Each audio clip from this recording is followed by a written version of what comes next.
Alright, so now that we have the carburetor problem and the starting and idling problem solved and the settings have been adjusted, now we can go through the rest of the snowblower tune-up lab and carry out the process here. So we'll start at the beginning and we'll go from there. This is our lab sheet right here. The very first thing we're going to do is we're going to record some necessary information in case we need it. We're going to find the equipment make, and that's pretty easy. We look on the front. This one is in Estate by Murray. And then the model number, oftentimes on snowblowers, the model number will be on a sticker or plate, either on the back or nearest the bottom of the snowblower there. I will, when we tip it up to check out the drivetrain, I'll show you the sticker and be sure to point that out.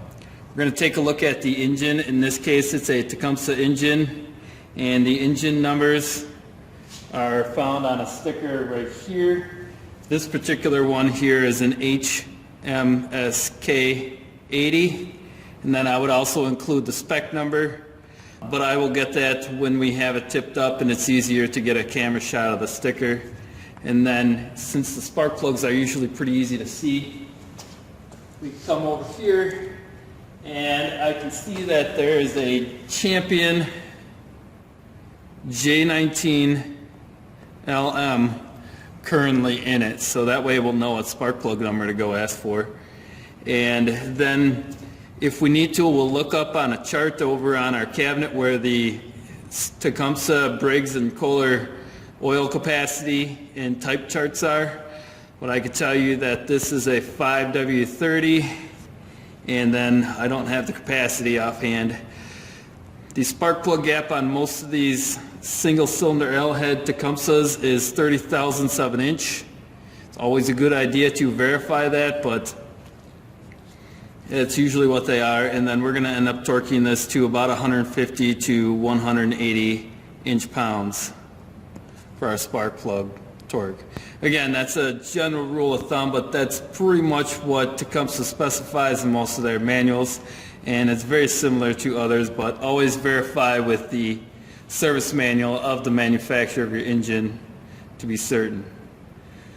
So the next thing we're going to do is before we disconnect the spark plug and actually doing things, if we haven't already, we're going to want to start and run the machine to warm up the oil a little bit, allow it to drain a little bit quicker. And of course, before we start the machine or attempt to start the machine, we do want to make sure we do a quick check and make sure that there's actually oil in the crankcase to be started. So let's do that. We'll go through and we'll start and warm up the engine and verify that there's oil in it before we even do that. And then we'll get out the evacuator, start evacuating the oil, and change out the spark plug while the oil's getting evacuated. Okay, so we'll come over, make sure that's off. Check and verify our oil level.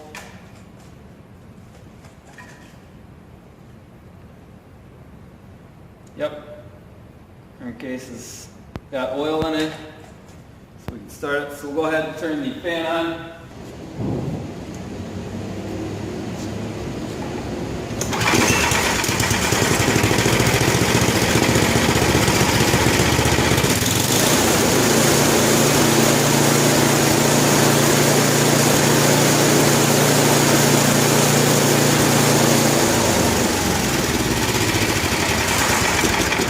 Okay, so now that the engine's been run and the oil is warm, I'm going to want to be careful because the whole engine, especially the muffler, will be hot. But I'm going to want to disconnect the spark plug wire and leave it off to the side. That way that this engine can't accidentally get started while it's being serviced.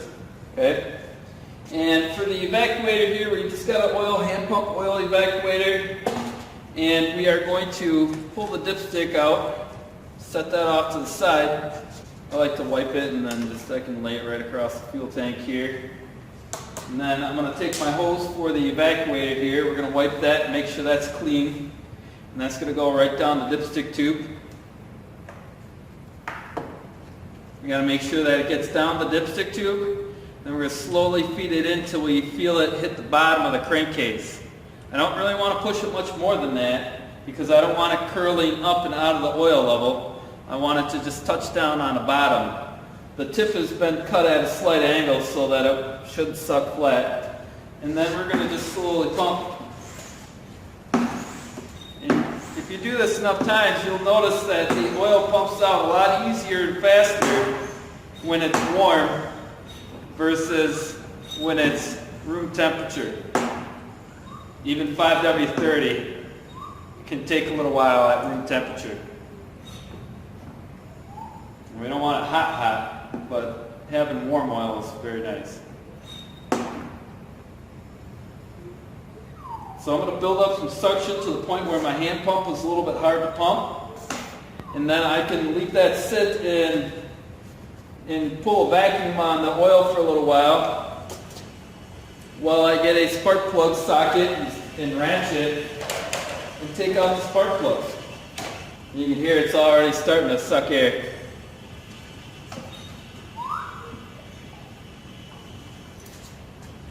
While it's sucking air, I got my spark plug socket and I wrench it. We do want to be careful because this is probably warm. If it doesn't want to come loose right away, we should probably leave it till it cools down, but hopefully we didn't get it that hot. We didn't need the engine quite so hot. A lot of these come loose pretty easily. And this one was out previously, so you know it's pretty good. I'll leave it in my socket for a little while. Well, we're going to put a new spark plug in here and recheck everything to see if that helps improve the performance of the snowblower even more. It already looks a little bit better now that it's had a chance to run and warm up for a while, but it's still pretty dark. So while you or your partner is finishing evacuating the oil, your other partner or the person you're working with can be coming to see me to get a replacement spark plug. And since we don't want the spark plug sitting open any longer than it needs to, we're going to want to retrieve that spark plug in a timely manner. And even though it's a brand new spark plug, we always want to double check the gap before we install it. And again, most of these are going to be 30 thousandths, so I'm going to check that, verify that before I install it. And then I'm going to put this in finger tight for the moment just to make sure that no debris can fall down the spark plug hole. And we'll have to come back and we're going to torque and check this later. But it's going to be closer to when we're going to actually hook up our spark plug wire because we're done with all the servicing. But this way, if we can't do it all in one period, if somebody were to, the evacuator wasn't here and somebody came over and wanted to try to start this, they wouldn't be able to start it because the spark plug wire is not connected. And hopefully they would also then see that the dipstick tube is out, or the dipstick is out of its tube because it has no oil in it anymore. We definitely don't want it starting now. So once we got that installed, then we can pull this tube out since we're done evacuating the oil. Usually I like to hold it up, give it a couple of pumps to suck the oil out of the hose and into the evacuator. Tuck the hose. This can be put back for the next group to use. And then I'm going to set this in there but leave it loose so that I know that there's no oil in here and it needs to get checked. But now we can move on to some of our other checks and inspections. One of them being the spark plug condition. I have a chart of spark plug conditions right next to the oil type and capacity charts to go look at. This one we can plainly see. It's a dry, dull black, which would indicate carbon fouling. So we're going to write that on our sheet. Carbon fouled. And then we'll use the gap gauge and check the gap. And it should be 30, so we'll check 30 first. Yep, and it's pretty good 30. So it was gapped properly. And so on our lab sheet, we'll write down that we found a properly gapped spark plug at 30 thousandths. And then now we're going to move on to removing the carburetor cover. Our carburetor cover and other covers have already been removed for demonstration's sake. However, if yours has not, we're going to want to remove the covers so that we can closely inspect the carburetor and the throttle and governor linkages. So let me reposition the camera and move you in for a closer look here. So here at the carburetor, we're going to want to give it an overall glance. We're going to be looking to see if there's any leaking or if there's excessive amounts of gum or varnish buildup. While we're here, we're going to take our finger and we're going to just try to push this throttle shaft and see if it moves freely. Sometimes they get a little bit gummy and they don't stick or move as freely as they should. This one moves, but if you take a look, you can see that it's got a little bit of play. Let me see if I can go sideways here. It's just a little bit of side play. You can see in the hole right there where it goes in. It's a little bit of looseness. And so what happens there, and you can even hear it if I stop talking,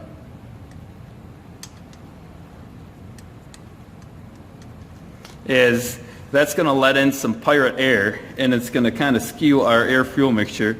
And it can also become challenging to tune a carburetor because it's leaking air, and it may not leak the air consistently. We're going to want to take a look at the linkages, like the governor link here that's behind the intake elbow. Make sure that it all works freely and it's not bent or binding or missing or wired in the wide open position. And then same thing with the spring. You know, the governor spring should want to spring back, and it shouldn't appear stretched or broken or otherwise manipulated. So that's what we're going to do for a basic visual inspection if everything else passes. But that would assume that the snowblower started and ran when it came in.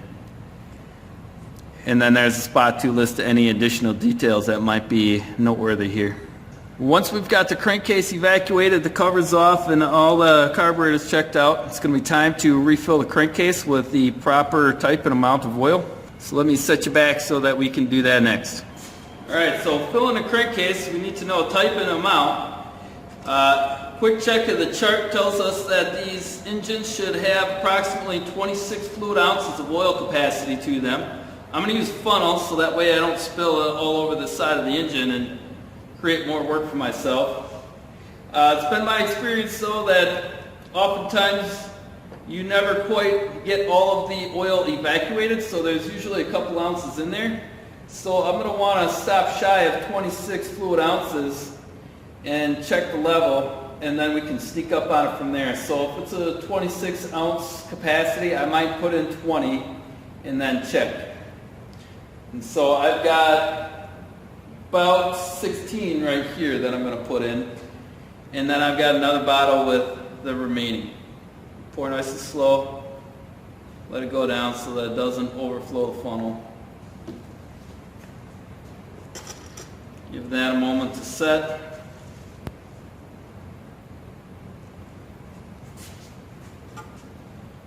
And oftentimes you do have to wait a moment or two because it's going to drain down the dipstick tube. And if I check it too quickly, I'll get oil up most of the dipstick tube and it'll be hard to read. If that happens, or if we're running out of time, or just in general, you want to make sure that your reading is taking where you can see that the oil clearly covers the full width of the dipstick.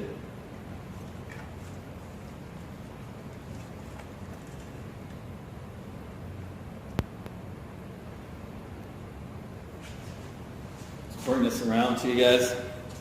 So you can see here, if we look the oil level, if we get the right light here, we can see it's right up at the full mark. Sometimes you have to look for the shininess because it's clear enough that it can be hard to actually see the level. If I can get the right angle, you can see that it's right at the full mark. So at this point we'll put the dipstick back in, wipe up any drips that we might have, and this is where you need an instructor verification checkpoint to verify that you have the indeed correct oil level in the engine. So to recap the last couple of steps here, the overall carburetor is now okay. The throttle shaft is a little bit worn. The linkages are okay. The governor spring is okay. And then we put in 5W30, and we put in approximately 24 ounces, and then make sure you get your instructor verification there. Next thing we're going to do is move on to the drive belt system, and we're going to pull the drive belt cover. We're going to check the belts and the condition of the pulleys and bearings underneath the cover.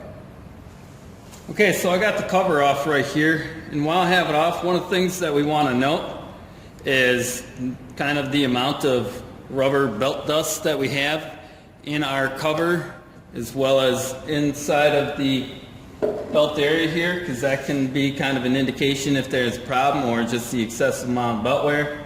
And so while we're here, we're going to want to check this angled drive surface of the belt on both belts. So we're not looking really so much at the back side or the inside of the belt, but the angled side surface here. And what we're looking for is any glazing or shininess. Our belt shouldn't be that shiny or polished looking. And so this belt looks a little bit okay. There's some dust, and that's normal, especially over time if it's a machine that hasn't had service in a while. The belt, it's got a little bit of glazing on it, but not an excessive amount. The kind of the inner edge is still pretty dull and not shiny looking, so that's okay. But while I'm here, I am taking notice that this bolt looks like it's been replaced once before, so this may have been apart and adjusted for service. This belt guide here does look a smidge on the close side and could be the reason for some of the belt dust here, because it's rubbing on it probably a little bit more than I would anticipate. While we're in here, we're going to want to make sure to check these idler or tension pulleys here. Make sure that the bearings spin freely, and then we'll grab them and rock them side to side, make sure that there's not excessive play in it. Okay, we'll do the same thing to this other belt. We'll want to take a look at it where we can see it.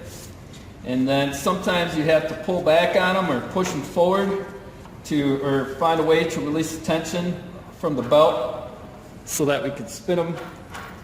This one you probably can't see, but maybe you can hear it. You know, we're feeling to see if there's a grittiness or grindiness, or if they get stuck while they're rotating. They're a little bit loud and dry sounding, but they don't feel excessively loose, and they're pretty consistent in their feel going around. There's no tight spots. There's no grinding like as if there was sand or dirt particles in them. While here, I want to check things move and pivot okay, and springs are all there. You can see on this particular one here, there is actually a loose spring. Okay. That I found that, so this spring is just kind of dangling and rattling, and that goes back to our lever here. It applies, but it doesn't release as smoothly as it should, and it's probably because we got a spring that's not hooked up and operational here. And so then we'll check the appropriate boxes in our lab sheet and record things. So on this machine here, we have 2 belts. And the condition is okay. The belt type is a V belt. The belt numbers, I can see a portion of a belt number there, but they're pretty much mostly rubbed off, so can't read them. So I'm going to say can't read. The pulleys themselves, they look okay. The bearings on them are okay as well. Next thing we're going to do is we're going to flip the snowblower up onto its chute and take a look at the drivetrain. So while we're here, and before I set the camera down, this is the model number and the serial number and the code for the machine that we would write down at the beginning of our lab. And over here on the side of the equipment, the label's upside down, but this is our engine model and then the spec number for our engine, for our Tecumseh 8 horsepower Snow King engine here. I did pre-remove the inspection plate, and you can see that I've got the 2 bolts here and here that held it on to here and then here, and then there is another 2 bolts on the side here and here, and the plate itself actually has slots that slides out of. That side's been broken off, so that's important to note. You can also see that when I pulled the cover off, I tried to leave that in place. I found another broken spring. So I had to go to the diagram and I had to take a look at the inside of the dry box here to try to figure out where that spring came from. And I believe it came from this bracket right here that actually is supposed to move, and then I think it might hook over here somewhere. Have to go back to look up the illustrated parts diagram to double check or verify that. That's probably why we have our clutch lever issue. Well, let's talk about drivetrain while we're here. We can see that we have a friction drive disc right here, or a friction disc here, and then this is the drive disc for it. And so how this is a very common type of system, and how this works is the engine spins this pulley with one of the belts. And so the whole time the engine's running, this drive disc is spinning. And then when I pull on the clutch lever, that's going to cause this disc to pivot and press into this friction disc.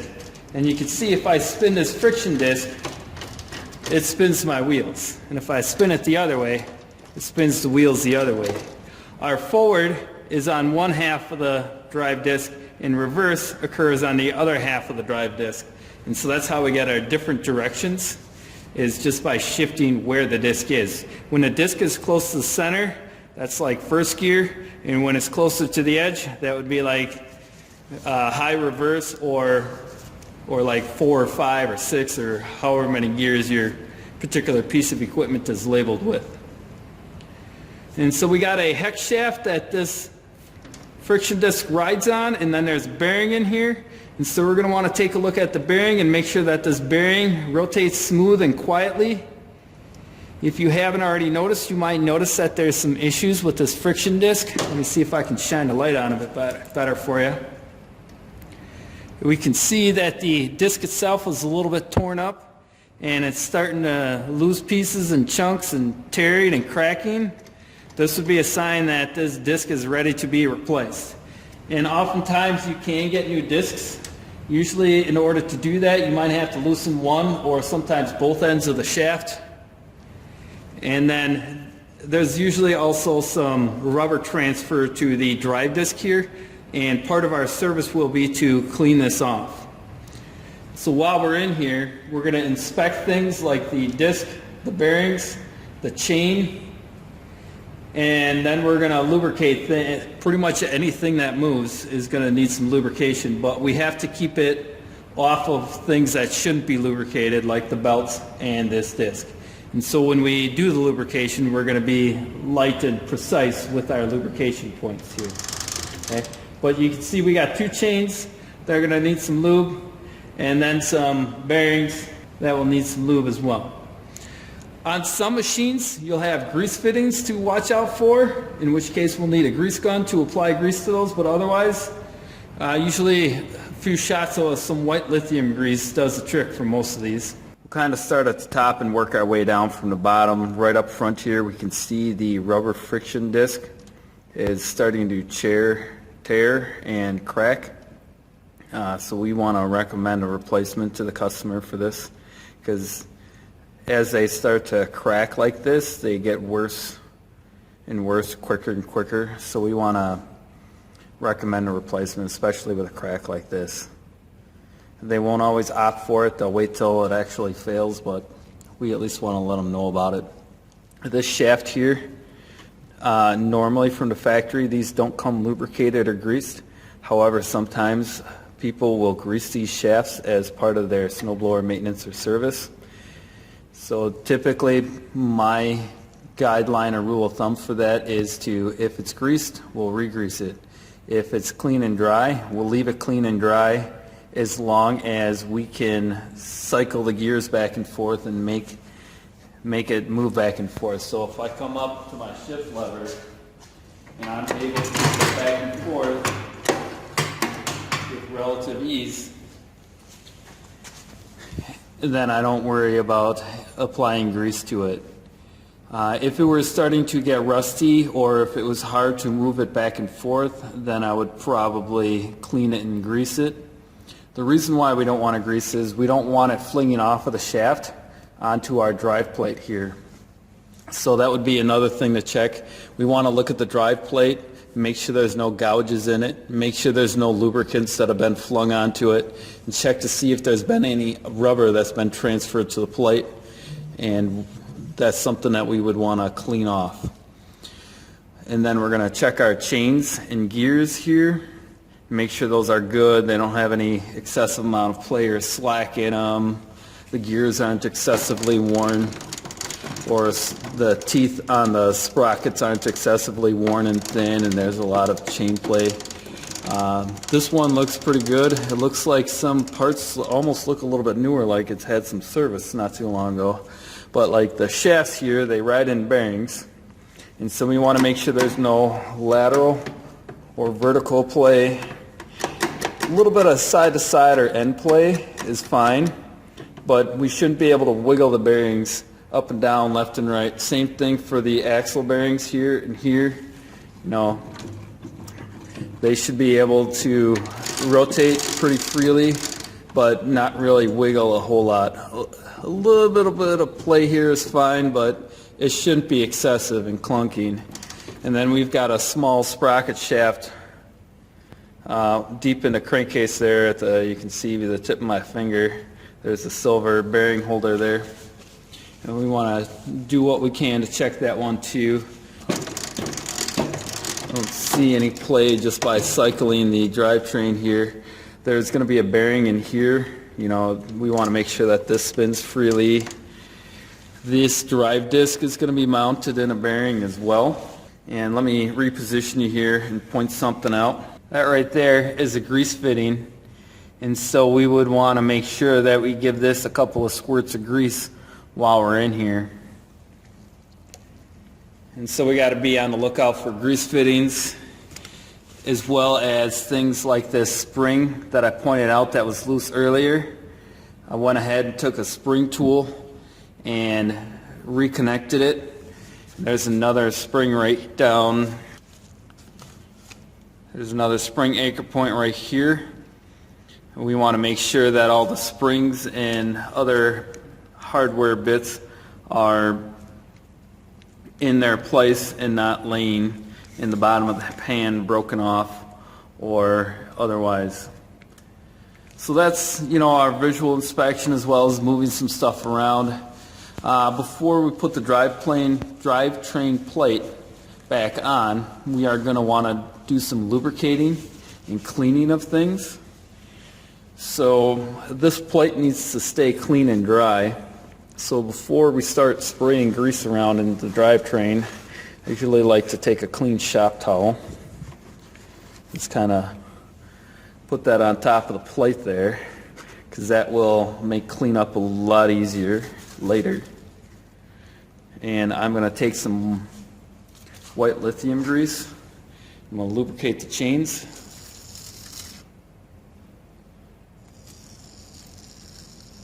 Don't need a lot, because we don't want it flinging off everywhere. So I'm going to let that sit and soak in, but then I'm going to roll it around and work it in a little bit. And we will do similar things with like the wheel bearings here, and we'll spritz them right on the edges so that it can work into the bearings.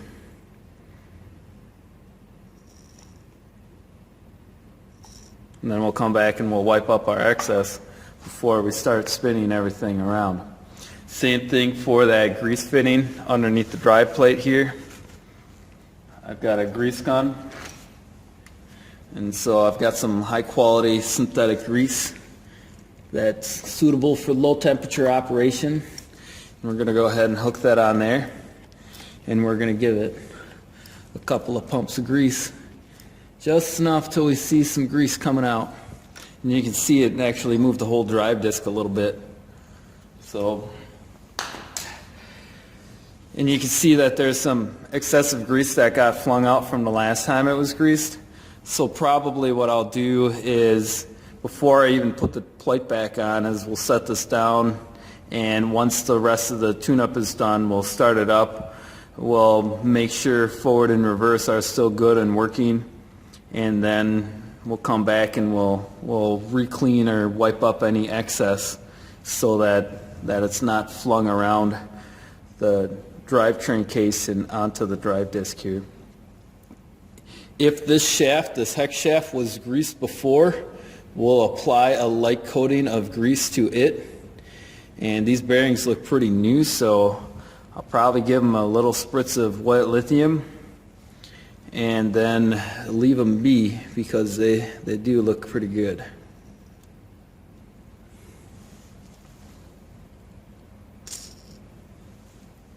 Okay. And so now I can roll this around.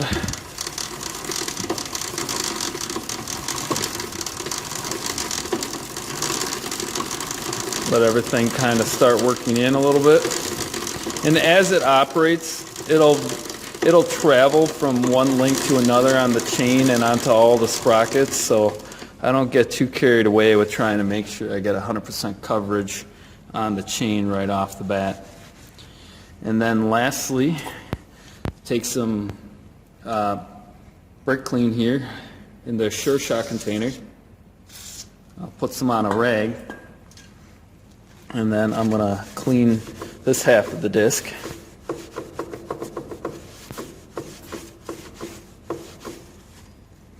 And then I can either shift my lever and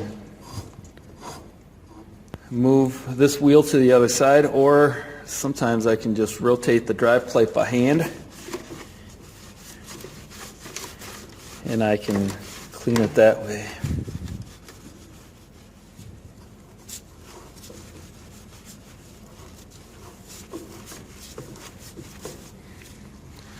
And I'll take a clean spot here and I'll rotate the wheels, and I'll make sure that the friction disc is clean and dry as well.